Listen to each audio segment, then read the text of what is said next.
I've been working for over 15 years, so I bring a lot of experience. While I can capture the most important and newest roles and keep my resume to 2 pages, I think the information doesn't do enough justice to me.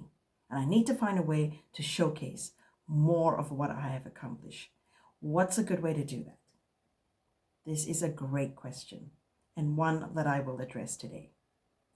Whether you're looking to capture your information on your resume or LinkedIn, there are definitely several ways that you can help your reader understand you better, the value you bring, the kind of work you've done, and what you can accomplish. I have seen from the conversations I have with job seekers that there is a lot of focus on the resume. So remember that having a LinkedIn profile is very important. This is a platform that comes with a very large audience, 1 billion members, people from various sectors, people you want to be connected with, industry leaders, movers and shakers, recruiters, hiring managers, all here. So this is definitely a place you want to be seen.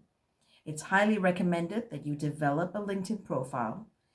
Ensure that your profile is robust, clear, and distinct, and does its best job of putting you forward in a credible and authentic manner. This is also a platform to find and apply for jobs. So first things first, ensure that when you create a LinkedIn account, you have one master document that you make all changes to. Let's say this is your resume. When those changes are finalized, you ensure that this is the most up-to-date copy and that you then transfer those changes to your LinkedIn profile so that ultimately both documents, your resume and your LinkedIn profile, are aligned and speak to the same things, speak the same language. I know it sounds obvious, very sensible, but as you make changes and send out lots of applications and life gets busy, I've seen that sometimes these two documents are not always aligned. So that was a little housekeeping to start with.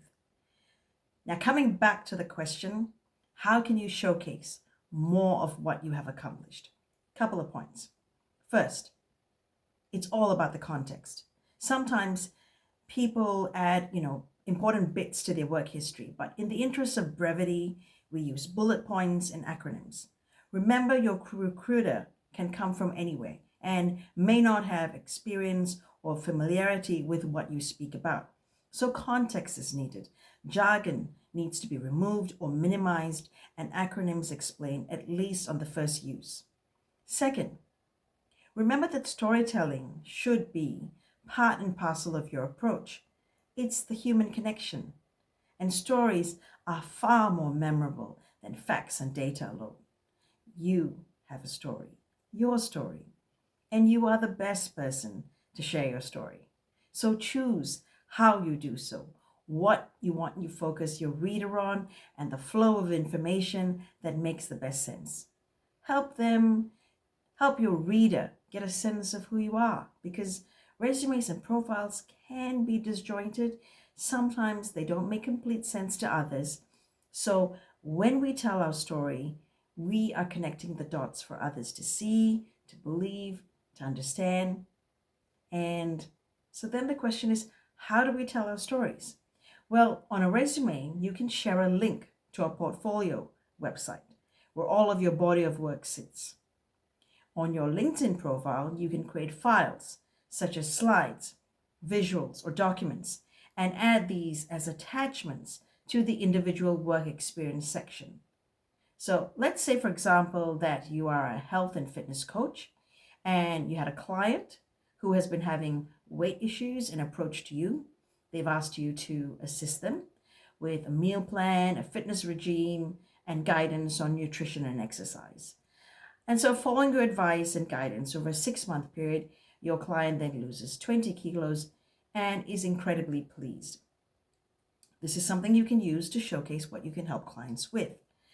But this is not just for entrepreneurs and consultants. Anyone can add further context and information to their profiles and resumes.